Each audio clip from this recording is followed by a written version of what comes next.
the Kogi State, the confluence of opportunities, the man we're listening to is Nigeria's #1 and effective economic and business envoy. Professor Yemi Osinbajo, the Vice President of the Federal Republic of Nigeria, a senior advocate of Nigeria, a legal luminary. For close to 3 years, he's been speaking more of the language of business and economy and investment than he's speaking about law. As a matter of fact, a few weeks ago, he spoke at the Nigeria Bar Association event, and when his press team sent the usual press release at the end of the day, it was more of a business speech than that speaking to lawyers and judges. This is the man who is at the forefront of promoting investment and business in Nigeria. And by the time he's out of office, we would have made more of an economist and a businessman out of him than a senior advocate of Nigeria. Please put your hands together, ladies and gentlemen, and let's all rise and welcome the Vice President of the Federal Republic of Nigeria, Professor Yemi Osinbajo, to the podium and deliver his keynote address at this event. Thank you very much. Please sit. Thank you, Boston. Your Excellency, the Governor of Kogi State, Alhaji Yahya Bello, Excellency, the Governor of Kebbi State, Alhaji Atiku Bagudu, Your Excellency, the Deputy Governor of Kogi State, Elder Simon Achuba, Your Excellency, the Deputy Governor of Edo State, Comrade Philip Shaibu, the Honorable Minister of Solid Minerals and former Governor of Ekiti State, Dr. Kayode Fayemi, the Honorable Minister of State, Labor and Productivity, and the proud son of Kogi State, Professor Stephen Ocheni, the Right Honorable Speaker of the Kogi State House of Assembly, Right Honorable Matthew Kolawole, and other members of the Kogi State House of Assembly, the Honorable the Chief Judge of Kogi State, Justice Nasiru Ajana, heads of federal government agencies and parastatals, Your Royal Majesty, the Oni of Ife, Oba Adeyeye Enitongusi, Ojaja II, Your Royal Majesty, the Ohinoyi of Ibiraland, Alhaji Ado Ibrahim, the Ata Igala, represented here today, and other traditional rulers and leaders here present. The keynote speaker, Professor Mike Kwanache, captains of industry, Your Excellencies of the diplomatic community, invited special guests, ladies and gentlemen. I'm pleased to be here at the first Kogi State Economic and Investment Summit 2018.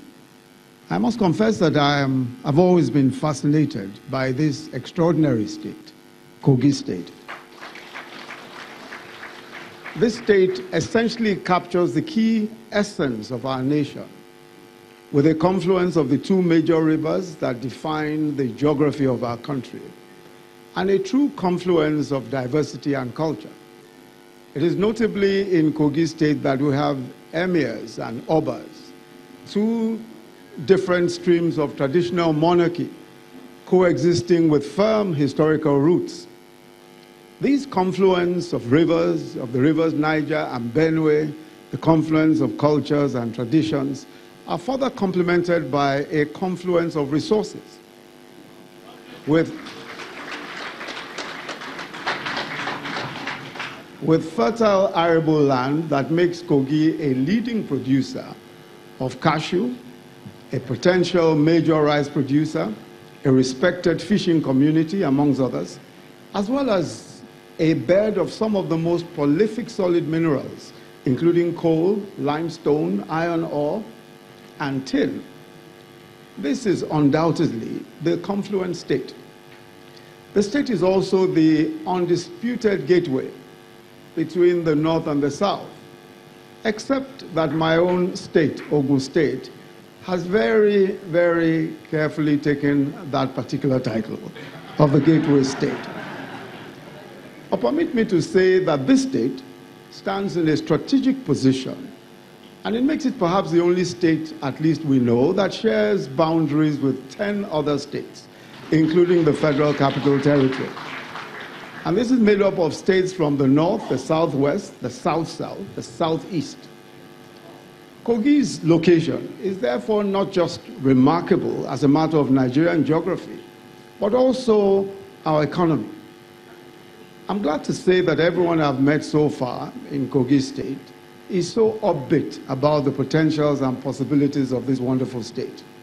From your governor, my dear brother, to his deputy, and to every other Kogite whom I have spoken to, or who I have encountered in the few hours I've been here, and even before now.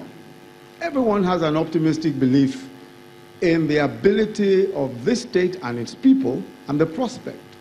And this, of course, tells us that there is great hope in the land, regardless of what the challenges might be. I'm also personally excited for what you and I see that is possible, economically and in other ways in Kogi State. Within a few months of his assuming office, His Excellency Governor Yahaya Bello met with me in my office and presented me with the new direction blueprint of his administration, published in a compendium. I must say that I found, reading through it, that it was both ambitious and far-sighted. I'm also told that there is a 32-year infrastructure master plan being developed with a plan to pass this into law to ensure sustainability. This long-term thinking, digging deep roots, ensuring that plans are well thought out and sustainable is the way of the future. This administration deserves all the commendation for this, which is why an economic summit here in Kogi State is one that would understandably generate considerable local and international attention. The summit is timely as well as it is strategic, not only to draw attention to the confluence of opportunities in Kogi State, but also to reinvigorate and inspire the people of Kogi, as you are reminded of your prospects as a state and the prospects that your state has to offer, and the possibilities that are so unique to this state. We in the federal government recognize these vast assets that Kogi State has in natural resources, in geolocation, but above all, in human capacity.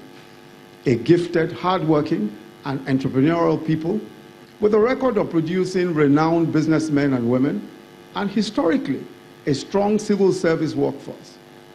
But Kogi's history and its present pale in comparison to its incredibly promising future, powered by the energy and optimism of its young and able workforce, led by its dynamic and forward-looking governor. It is to these harbingers of greatness, and I refer to the young people, of tomorrow, that we must devote much more resources and creativity to providing relevant education. I'm glad to see that this features prominently in the plan. Our recognition of Kogi is not misplaced. You are host to the biggest steel industry in Nigeria, the Ajaokuta Steel Company, and one of the largest cement factories in Africa, the Dangote Cement Company, Obajana, and also the highly prolific Jakura Marble Factory. We have now resolved the legal issues holding down work in Ajaokuta and the Ajaokuta Steel Complex, just as the Honorable Minister has said. We are currently reviving the 110 megawatt power plant, which will service not just the steel complex, but also the rest of it will go into the grid to add to the electricity supply from the Geregu NIPP, all of which would benefit power supply also in Kogi State. The technical audit of the Ajaokuta complex is on as we speak, and we hope that this will soon be completed to enable the conclusion of the investment process. Maximizing Ajaokuta's production capacity will unlock a key area of our economy. Steel is not only critically needed, but it's also versatile in many respects. Also, as we speak, work is going on the Itakpe-Warri-Ajaokuta rail, and the rail route is being extended to Abuja so that the entire mining corridor is covered by rail. When completed, this will be a major trunk rail line for the movement of goods and other services and people. In addition, we've also opened up the inland waterways for movement of goods. During the tenure of Boss Mustafa, the current secretary to the government of the Federation, when he was DG of NIWA, the Barrow port was dredged. This makes Kogi, of course, with the dredging of the port, we now have a port. This makes Kogi one of the most business-ready industrial and manufacturing zones in the country.